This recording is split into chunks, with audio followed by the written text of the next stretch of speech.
అధిక రక్తపోటు. దీన్ని మనం హై బీపీ అని, హైపర్ టెన్షన్ అని కూడా పిలుచుకుంటాం.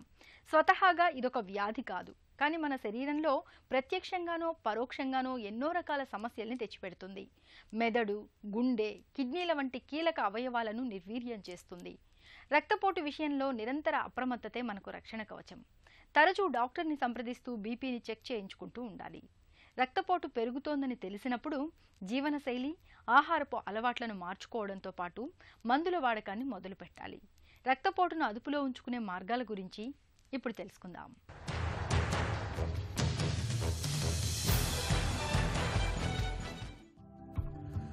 హృదయ స్పందన జరిగిన ప్రతిసారి గుండె నుంచి రక్తం బయటకెళ్తుంది.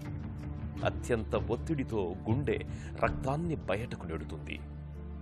ఇలా రక్తం ప్రవహిస్తున్నప్పుడు రక్తనాళాల లోపలి గోడలపై కొంత ఒత్తిడి పడుతుంది.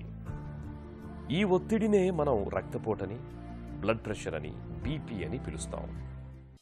120/80 ఆరోగ్యవంతుల్లో సాధారణంగా ఉండే రక్తపోటిది. పైన కనిపిస్తున్న సంఖ్యను సిస్టోలిక్ ప్రెషర్ అని, కింద కనిపిస్తున్న సంఖ్యను డయాస్టోలిక్ ప్రెషర్ అని పిలుస్తారు.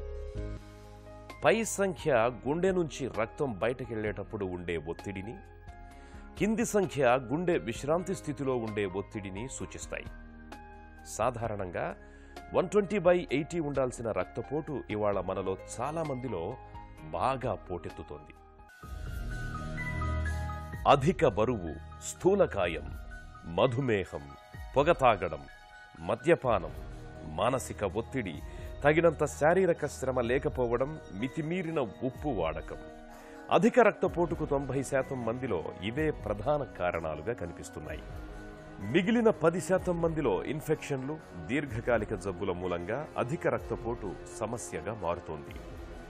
ఒకప్పుడు 50-60 ఏళ్లలో కనిపించే హై బీపీ ఇప్పుడు 25-30 సంవత్సరాల వయసులోనే వచ్చిపడుతోంది.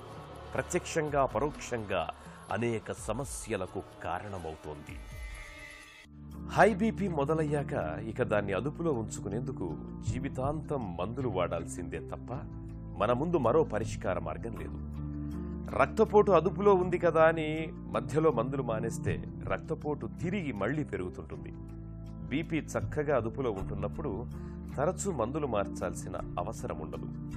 బీపీ అదుపులోకి రానప్పుడు, బీపీ మందుల మూలంగా దుష్ఫలితాలు కనిపిస్తున్నప్పుడు మాత్రమే డాక్టర్లు మందుల్ని, వాటి మోతాదుల్ని మారుస్తుంటారు. బీపీని అదుపులో ఉంచుకునేందుకు 1 కన్నా ఎక్కువ మాత్రలు వేసుకోవాలన్న కొత్త తరహా చికిత్స ఇప్పుడు బాగా ప్రాచుర్యంలోకి వస్తోంది. సిస్టోలిక్ ప్రెషర్ పెరుగుతోందని గుర్తించినప్పుడు జీవనశైలి, ఆహారపు అలవాట్లలో తగిన జాగ్రత్తలు తీసుకోవాలి.